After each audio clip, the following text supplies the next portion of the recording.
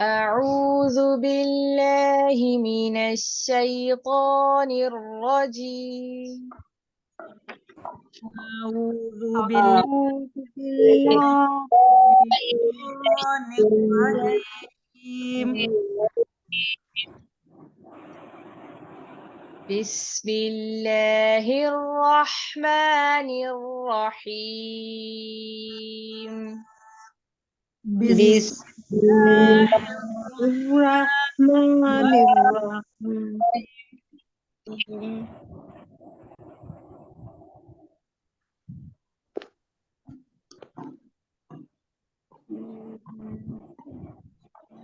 ويقولون